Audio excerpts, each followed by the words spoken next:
Hello friends, आपल्या सर्वांची आवडती मालिका तू ही रे माझा मितवा या मालिकेच्या आजच्या रविवार 18 जानेवारीच्या एपिसोडमध्ये एक खूपच भारी ट्विस्ट आला आहे. आपण मागच्या एपिसोडमध्ये पाहिलं होतं की राजेशने एक खूप घाणेरडा प्लॅन बनवला होता. मकर संक्रांतीच्या दिवशी तो ईश्वरीला भांग असलेल्या गुळाच्या रेवड्या खाऊ घालणार होता आणि त्याचा हा प्लॅन यशस्वी झालाय. त्याने ईश्वरीला या भांग असलेल्या गुळाच्या रेवड्या खाऊ घातल्यात. पण त्याला असं वाटत होतं की ईश्वरी या भांग असलेल्या गुळाच्या रेवड्या खाऊन आउट ऑफ कंट्रोल होणार, ती झिंगणार आणि मग राजेश तिचा फायदा उचलणार. परंतु यावेळेस राजेशचा प्लॅन ईश्वरीने किंवा अर्णवने नाही फ्लॉप केलाय, तर चक्क अंजलीने फ्लॉप केलाय. मग अंजलीने नेमकं असं काय केलंय ज्यामुळे राजेशची चांगली जिरली आहे आणि त्याचा प्लॅन हा सुपर फ्लॉप झालाय? हे जाणून घेण्यासाठी हा व्हिडिओ शेवटपर्यंत नक्की पहा. तर फ्रेंड्स, आजच्या एपिसोडच्या सुरुवातीलाच संध्याकाळ झालेली असते आणि मकर संक्रांतीच्या दिवशी हळदी कुंकवासाठी अर्णवच्या घरी आजूबाजूच्या सगळ्या बायका जमलेल्या असतात. तेव्हा अंजली या सगळ्यांचं स्वागत करते की बरं झालं तुम्ही सगळे आलात, पहा किती उत्साह वाटतो ना मकर संक्रांतीचा. तर या बायका म्हणतात, हो ते तर आहेच, पण तुमची नवीन सुनबाई कोठे? ईश्वरी दिसत नाहीये, तिला तयार होऊन यायला खूप उशीर झालाय. तर अर्णव हा काहीच बोलत नसतो. अंजली ही अर्णवकडे पाहते, कारण अर्णवने ईश्वरीला ती साडी नेसू दिली की नाही हा प्रश्न तिला पडलेला असतो. पण मामी चांगलीच खुश होते, कारण तिला असं वाटतं अर्णवने ईश्वरीला सात्विकाची साडी नेसू दिली नाहीये, त्यामुळे ईश्वरी ही रूममध्येच रडत बसली असेल आणि तिने काही साडी नेसली नसेल. पण इकडे ईश्वरीने मात्र सात्विकाची साडी नेसलेली असते आणि खरंच ईश्वरी खूप गोड दिसत असते, खूप सुंदर दिसत असते. तिने सात्विकाची ही काळी साडी तर नेसलीच असते, पण त्याचबरोबर हलव्याचे दागिने सुद्धा घातलेले असतात. नाकामध्ये नथ, कानातले झुमके, गळ्यातला हा हलव्याचा हार, एकूणच तिचं सौंदर्य हे आणखीन उठून दिसत असतं. ती खूप खूप गोड दिसत असते. तिचा हा लूक तुम्हाला सुद्धा खूपच आवडेल. ईश्वरी आरशासमोर उभी असते आणि साडी नेसते. ती स्वतःकडेच खूप प्रेमाने पाहते आणि म्हणते, आई हा तुमचा आशीर्वाद आहे. मला तुमची साडी नेसण्याचा मान मिळालाय. तुमची ही शेवटची इच्छा होती की अर्णव सरांच्या बायकोने तुमची ही साडी नेसावी आणि आज मला ती संधी मिळाली, मला तो मान मिळाला. तुमची शेवटची इच्छा मला पूर्ण करता आली आई, याचा मला खूप आनंद झाला आहे. आणि फक्त ही साडी मला नेसायला मिळाली म्हणून नाही, तर हा तुमचा आशीर्वाद आहे, जो आशीर्वाद मला मिळाला आहे. आज तुम्ही या जगात नाही आहात, परंतु तुमचा हा आशीर्वाद माझ्याबरोबर आहे. अर्णव सरांना असं वाटतं की तुम्ही या जगात नाही आहे, याचं कारण माझी आई आहे. पण तुमची ही साडी मला नेसायला मिळाली, तुमचा हा आशीर्वाद मला मिळाला, याचा अर्थ तुम्ही मला आणि माझ्या आईला माफ केलंय. आमच्या दोघींची यामध्ये काहीच चूक नाही आहे असं तुम्हाला सुद्धा वाटतं, हे आज सिद्ध झालंय आणि लवकरच मी हे तुमच्या मुलासमोर सुद्धा सिद्ध करेल. त्यांना असंच वाटतं की तुमच्याबरोबर जे काही घडलं ते माझ्या आईमुळे घडलं आणि आज मी त्यांच्या आयुष्यात आली आहे ते बदला घेण्यासाठी, त्यांना त्रास देण्यासाठी. त्यामुळे ते माझ्याशी वाईट वागताय. आधी तर त्यांनी मला ही साडी नेसू नको असं सांगितलं होतं, पण नंतर तुम्हीच त्यांना बुद्धी दिली की ईश्वरीला ही साडी नेसू दे, म्हणून त्यांनी मला ही साडी नेसायला दिली आहे. आणि या साडीमध्ये आज मी त्यांचे सगळे गैरसमज दूर करणार की माझ्यामुळे आणि माझ्या आईमुळेच तुमच्या आयुष्यात हे मोठं वादळ आलं आहे.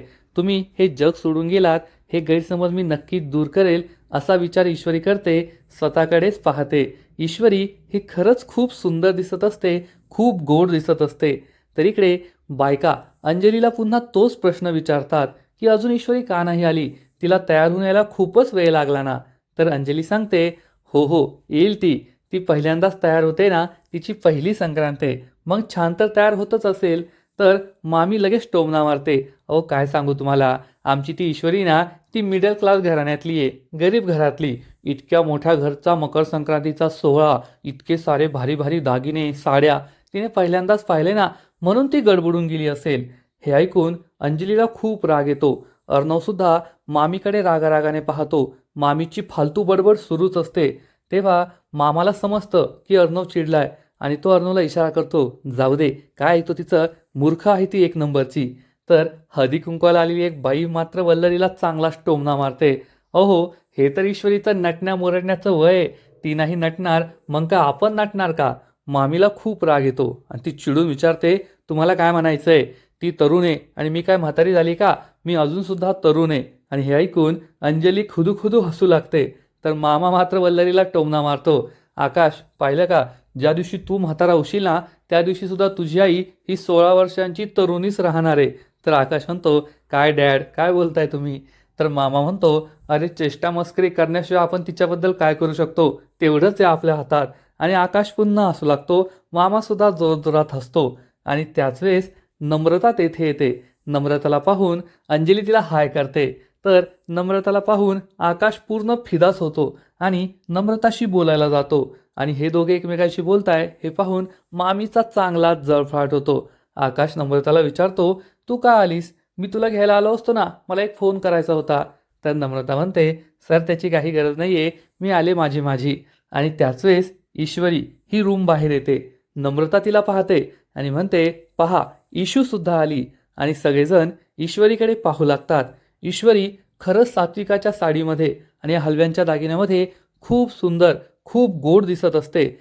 सगळेजण ईश्वरीकडेच पाहू लागतात आणि खरंच ईश्वरी किती छान दिसतीये, किती गोड दिसतीये म्हणून तिचं कौतुक करतात.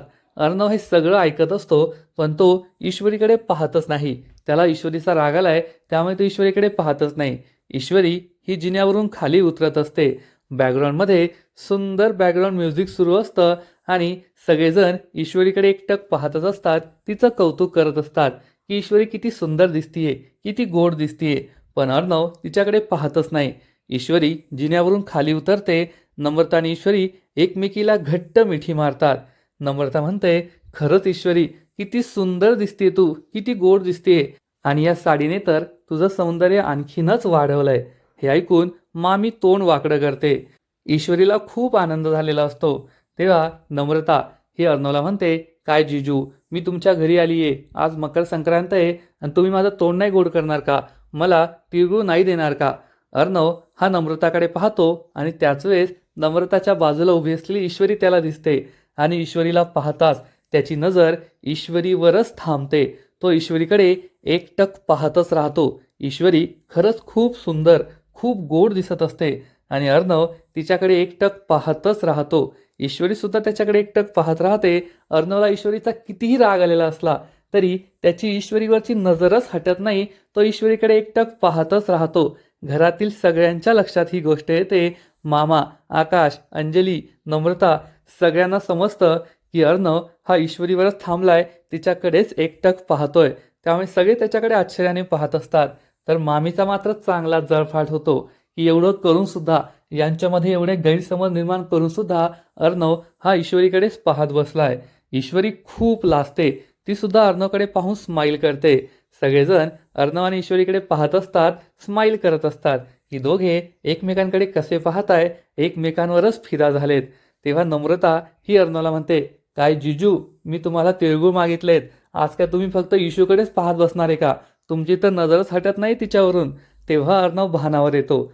अर्णव तिळगुळ घेतो, उभा राहतो आणि नम्रताला तिळगुळ देतो आणि जाऊ लागतो. पण तो ईश्वरीला तिळगुळ देत नाही. ईश्वरी त्याला म्हणते, काय सर, आज आपली पहिली मकर संक्रांत आहे, बायकोला तिळगुळ नाही देणार का?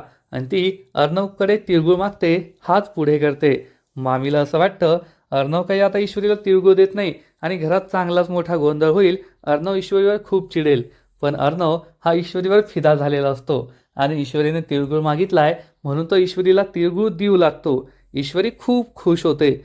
तर मामा अर्णवला म्हणतो, हे अर्णव, लक्षात ठेव बरं का, तू ईश्वरीला तिळगुळ देतोय म्हणजे आयुष्यभर तुला तिच्याशी गोड बोलावं लागेल, तिच्यावर चिडचिड नाही करता येणार, रागराग नाही करता येणार. तर अंजली म्हणते, हो अर्णव, तुला तुझा राग आहे ना कपाटात बांधून ठेवावा लागेल, लॉक करून ठेवावं लागेल, ईश्वरीवर तुला पुन्हा नाही चिडता येणार.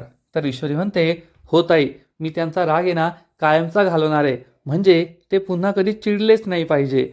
आणि अर्णव हा काहीच बोलत नाही, ईश्वरीकडे पाहतच राहतो आणि म्हणतो, हो हो चालेल. आणि चक्क ईश्वरीच्या हातामध्ये हा तिळगुळ देतो. त्यामुळे ईश्वरी खूप खुश होते आणि म्हणते, सर लक्षात ठेवा बरं का, तुम्हाला आता माझ्यावर पुन्हा कधीच रागराग करता येणार नाहीये, कधीच चिडता येणार नाहीये. आणि सगळेजण अर्णववर हसू लागतात. तर मामी म्हणते, अर्णव, अर्णव कसला आपला राग? तर मामा म्हणतो, वल्लरी, आज हळदी कुंकू आहे. आणि वल्लरी गप्प बसते. अंजली ईश्वरीला म्हणते, चला भेटला नवऱ्याच्या हाताने तिळगुळ, आता बाकीच्या सगळ्यांना तिळगुळ द्या आणि हळदी कुंकवाचा कार्यक्रम करूया. ईश्वरी सगळ्यांना हळदी कुंकू लावू लागते. सगळ्या बायका आलेल्या असतात, ते त्यांना हळदी कुंकू लागते आणि त्यांना तिळगुळ सुद्धा देत असते. मामा आणि अर्णव एकमेकांशी गप्पा मारत असतात. तर आपल्या लव्ह बर्ड्स म्हणजेच आकाश आणि नम्रताचं वेगळं सुरू असतं. हे दोघे एकमेकांशी प्रेमाच्या गप्पा मारत असतात. नम्रता ही त्याला लाडू खाऊ घालते, हात पुढे नेते त्याच्या तोंडाजवळ आणि स्वतःच लाडू खाते आणि या दोघांची चेष्टा मस्करी सुरू असते. आणि हे सगळं मामी पाहते आणि मामीचा चांगला जळफळाट होतो. एकतर आधीचीच बळजबरीची सुनबाई घरात आली आहे, ही दुसरी बळजबरीची सुनबाई घरात यायला नको म्हणून ती खूप चिडते. ईश्वरी ही सगळ्या बायकांना हळदी कुंकू लावत असते आणि त्याच वेळेस राजेश तेथे गुळाच्या रेवड्या घेऊन येतो. ईश्वरी खूप गोड दिसत असते आणि तो ईश्वरीकडेच घाणेरड्या नजरेने पाहत असतो. ईश्वरीच्या लक्षात हे येतं, परंतु सगळ्यांसमोर ती काहीच बोलू शकत नाही. या राजेशच्या हातामध्ये गुळाच्या रेवड्या असतात, ज्या रेवड्यामध्ये त्याने चक्क भांग मिसळलेली असते आणि आज ईश्वरीला गुळाच्या रेवड्या खाऊ घालायच्या. त्याने ती नशेत झिंगली की तिचा फायदा उचलायचा असा त्याचा प्लॅन असतो. इकडे नम्रता आणि आकाशचा मात्र रोमांस सुरूच असतो. एकमेकांना तिळगुळ खाऊ घालणं, चेष्टा मस्करी करणं, एकमेकांकडे पाहत राहणं, हसणं हे सगळं सुरूच असतं. त्यामुळे मामी खूप चिडते आणि विचार करते, एकदा का ईश्वरी आणि अर्णवचा गेम वाजवला की मग यांना सुद्धा एकमेकांपासून दूर करावं लागेल. मला आता दुसरी बळजबरीची सुनबाई नकोय. तर इकडे राजेश हा ईश्वरीकडे घाणेरड्या नजरेने पाहतच असतो. मामाच्या लक्षात ही गोष्ट येते, पण एवढ्या लोकांसमोर काय बोलायचं, त्यामुळे तो सुद्धा काही बोलत नाही. ईश्वरी सगळ्या बायकांना हळदी कुंकू देते, त्यांना तिळगुळ देते, स्वतः तिळगुळ खाते. तर राजेश हा तोच विचार करत असतो, माझी इंदोरी जिलेबी किती गोड दिसतीये आज, इंदोरी जिलेबीपेक्षा जास्त गोड. आणि आज मी तिचा फायदा उचलणार आहे. मी तिला हे भांग असलेल्या रेवड्या खाऊ घालणार आणि मग मला जशी हवी तशी मकर संक्रांत मी तिच्याबरोबर साजरी करणार. अशी दिवा स्वप्न तो पाहत असतो. पण राजेशला माहीत नसतं की त्याचं एकही स्वप्न पूर्ण होणार नाहीये आणि त्याची बावळट बायकोच त्याचा प्लॅन फ्लॉप करणार आहे. तर इकडे ईश्वरी ही अंजलीला हळदी कुंकू लावते. अंजली तिचं खूप कौतुक करते, किती गोड दिसतेस तू, आणि तिला तिळगुळ खाऊ घालते. राजेश तिच्याकडे घाणेरड्या नजरेने पाहतच असतो. त्यामुळे ईश्वरी खूप चिडते. तेवढ्यात अंजली राजेशकडे पाहते आणि विचारते, आलात का तुम्ही? राजेश तिच्या जवळच उभा राहतो. ईश्वरी हळदी कुंकवाचं ताट ठेवायला जाते तर राजेश तिच्या मागे मागे येतो आणि म्हणतो, अरे माझी इंदोरी जिलेबी, किती गोड दिसतेस तू, गोड म्हणजे लई लई गोड, तुझ्या गोडव्याला आज काही तुलनाच नाहीये, इतकी गोड दिसते तू. असं म्हणून राजेश ईश्वरीचं खूप कौतुक करतो आणि म्हणतो, माझी इंदोरी जिलेबी, आज आपली पहिली मकर संक्रांत आहे, माझं तोंड नाही गोड करणार का? तुझ्या हाताने माझं तोंड गोड व्हावं यासाठी मी किती तरसलोय, कर ना माझं तोंड गोड. आज तर तू खूप भारी दिसतीये, इंदोरची जिलेबी, आहा. ईश्वरी खूप चिडते आणि म्हणते, नालायक माणसा, हो माझ्यापासून दूर, तुला एकदा सांगितलेलं कळत नाही का, तुझं डोकं चालत नाही का?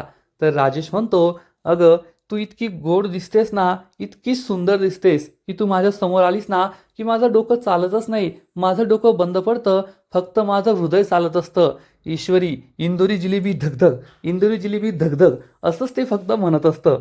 ईश्वरी खूप चिडते. या सीनमध्ये राजेशची जी ॲक्टिंग आहे ना ती खूप भारी आहे. तुम्हाला त्याचा राग येईल, परंतु राजेश या कलाकाराची ॲक्टिंग खूप भारी आहे एवढं मात्र नक्की. आणि मग राजेश ईश्वरी समोर या भांग असलेल्या रेवड्या ठेवतो आणि म्हणतो, मला सुद्धा एक खाऊ घाल आणि तू सुद्धा माझ्या हाताने या गोड गोड गुळाच्या रेवड्या खा. खरंच आज आपली पहिली मकर संक्रांत आहे आणि ती आपण आनंदाने साजरी करायलाच हवी ना. ईश्वरी खूप चिडते आणि म्हणते, अर्णव सर एक दिवस तुला असा धडा शिकवणार आहे ना की तू कायमचा सरळ होऊन जाशील. राजेश चिडून म्हणतो, आपल्या दोघांचा प्रश्न आहे इंदोरी जिलेबी, त्या अर्णवचं नाव कशाला काढतेस? आपल्या दोघांची पहिली संक्रांत आहे, आपण दोघांनी एकमेकांबद्दल बोलायला हवं, त्याचं नाव कशाला काढतेस? चल खाऊन घे. ईश्वरी जाऊ लागते तर राजेश तिचा रस्ता अडवतो, हात पुढे करतो. ईश्वरी खूप चिडते आणि चक्क चाकू हातात धरते आणि म्हणते, आता बाजूला होतोस की खुपसू चाकू. राजेश घाबरल्याचं नाटक करतो, अरे बापरे, मकर संक्रांतीला खून खराबा नकोय, मला काही करू नको, असं नाटक तो करतो आणि ईश्वरीला जाऊ देतो. ईश्वरी तेथून निघून जाते. राजेश खूप खुश होतो आणि म्हणतो, इंदोरी जिलेबी, आता या गुळाच्या रेवड्या तुला खाऊ घालतो, मग तू भांग्याच्या नशेत कशी झिंगशील, कशी आउट ऑफ कंट्रोल होते ना ते मला पाहायचंय आणि मग मला जशी हवी तशी मकर संक्रांत मी तुझ्याबरोबर साजरी करणार असा विचार करून राजेश खूप खुश होतो. तर इकडे नम्रता आणि आकाश दोघे घराबाहेर येतात. आकाश हा नम्रताला म्हणतो, अर्णव आणि ईश्वरीचं नातं किती छान आहे ना. दोघे एकमेकांशी भांडतात, तेवढंच प्रेम करतात आणि खरंच खूप छान नातं आहे त्यांचं. तर नम्रता म्हणते, हो खरंच, पण त्यांच्या नात्याला मैत्रीची जोड आहे. त्या दोघांची मैत्री खूप छान आहे ना. आणि कोणत्याही नात्याची पहिली पायरी ही मैत्रीच असते. मैत्रीनंतरच प्रेम होतं. आकाश विचारतो, मग आपल्या मैत्रीबद्दल तुझा काय विचार आहे? नम्रता सांगते, आपली मैत्री सुद्धा खूप छान आहे. आकाश तिला विचारतो, पण आपली मैत्री स्टेशनवर थांबली आहे, तिला ग्रीन सिग्नलच मिळत नाहीये, तो ग्रीन सिग्नल कधी मिळणार आहे? पण नम्रता जसं काय मला काहीच कळत नाहीये असं लाजते आणि म्हणते, कसला ग्रीन सिग्नल, तुम्ही काय बोलताय, मला ते कळतच नाहीये. तर आकाश पुन्हा तिला तेच विचारतो, आपल्या मैत्रीबद्दल तुझा काय विचार आहे, त्यात पुढे जायचं की नाही? तर नम्रता म्हणते, सर तुम्ही काय बोलताय ना, मला काहीच कळत नाहीये. आई बाबा माझे वाट पाहत असतील, मला घरी जायचंय. आकाश म्हणतो ठीक आहे आणि तो नम्रताला एक रिक्षा आणून देतो आणि या रिक्षात बसून नम्रता तेथून निघून जाते. आकाश घरामध्ये येतो. इकडे मामा हा घरी आलेल्या सगळ्या बायकांचं कौतुक करतो. तुम्ही आज आलात त्यासाठी तुमचे खूप खूप आभार. तेवढ्यात आकाश घरात येतो.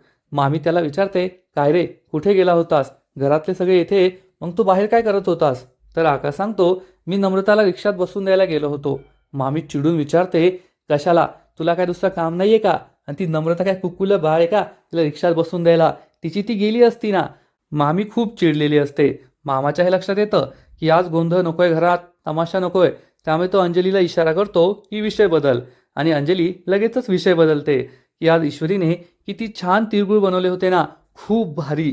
तर मामा म्हणतो, आम्हाला तर माहीतच होतं की भारी बनणार आहे, कारण तिळगुळ बनवणारा हात इंदोरचा होता ना, आणि इंदोरचा हात खूपच छान आहे, सगळंच छान बनतं. ईश्वरी खूप खुश होते. अर्णव हा कोणाकडेच पाहत नाही, तो काही एक्सप्रेशनच देत नसतो. तर आकाश म्हणतो, हो खरंच खरंच खूप छान होते लाडू. परंतु मामीला ही स्तुती ऐकून खूप राग येत असतो आणि अंजली ही ईश्वरीची आणखीनच स्तुती करते. ईश्वरी, तू आज आईची साडी नेसलीस, मला तर असं वाटत होतं की माझी आईच माझ्या आजूबाजूला वावरते. खूप छान वाटलं मला, एकदम भारी. अर्णव, तुला सुद्धा असंच वाटलं ना? अर्णव हो म्हणतो. तर मामी म्हणते, पण मला तर नाही पटलं, ईश्वरीने सात्विकाताईची साडी घातली हे मला नाही आवडलंय. मामा म्हणतो, तसंही तुला काय आवडतं, तुला का नाही आवडलंय? तर मामी म्हणते, आज सात्विकाताई या जगात नाहीये, तर आपण त्यांची साडी जपून ठेवायला हवी. उगच अशी नेसून ती फिक्कट कशाला करायची, हो की नाही अर्णव? तर अर्णव म्हणतो, नाही मामी, ही माझ्या आईची शेवटची इच्छा होती की तिच्या सुनेने ही साडी नेसावी आणि ईश्वरीने काहीच चुकीचं केलं नाहीये. त्यामुळे मामीची बोलतीच बंद होते. अर्णव तेथून निघून जातो. तेवढ्यात राजेश तेथे येतो. ईश्वरीजवळ उभा राहतो आणि ईश्वरीला म्हणतो, घ्या ईश्वरीजी, तुमच्यासाठी ह्या गुळाच्या रेवड्या आणल्यात मी. ईश्वरीला या गुळाच्या रेवड्या घ्यायच्या नसतात, त्यामुळे ती काही घेत नाही. तर राजेश म्हणतो, काय झालं ईश्वरीजी, तुम्हाला या रेवड्या घ्यायच्या नाही आहेत का? अहो, मी तुम्हाला इतक्या प्रेमाने देतोय, याचा अर्थ तुम्हाला माझ्याशी गोडगोड बोलायचं नाहीये का? ईश्वरी मामाकडे पाहते. मामा तिला इशारा करतो, घेऊन टाक. ईश्वरी या गुळाच्या रेवड्या घेते, पण ती काही खात नाही. तर राजेश याची तीच इच्छा असते की ईश्वरीने या गुळाच्या रेवड्या खाव्यात, कारण या गुळाच्या रेवड्यामध्ये भांग असते आणि ईश्वरीने त्या खाल्ल्यानंतरच राजेश त्याचा प्लॅन बनवणार असतो, तिच्याबरोबर जबरदस्ती करणार असतो. आणि तो अंजलीला म्हणतो, पाहिलं का अंजली, ईश्वरजींना माझा राग आलाय वाटतं, त्यांनी गुळाच्या रेवड्या तर घेतल्या पण खातच नाहीये, याचा अर्थ त्यांनी ठरवलंय माझ्याशी गोड नाही बोलायचं. आकाश म्हणतो, वहिनीसाहेब घ्या खाऊन, साधी गुळाची रेवडी तर आहे ना. ईश्वरीचा नाईलाज होतो. सगळ्यांसमोर तिला काहीच बोलता येत नाही आणि ती ही गुळाची रेवडी खाऊन टाकते. त्यामुळे राजेश चांगलाच खुश होतो की ईश्वरीने आता ही गुळाची रेवडी खाल्ली आहे. ईश्वरी ही रेवडी खाल्ल्यानंतर तिला काहीतरी वेगळं वाटतं, कारण यामध्ये भांग टाकलेली असते. ती ही रेवडी खाऊन टाकते. राजेश मनातल्या मनात विचार करतो, माझी इंदोरी जिलेबी, शेवटी माझा प्लॅन यशस्वी झालाच. तू ही गुळाची रेवडी खाल्ली, आता पहा तुझ्याबरोबर काय होतं आणि मी काय करतो ते.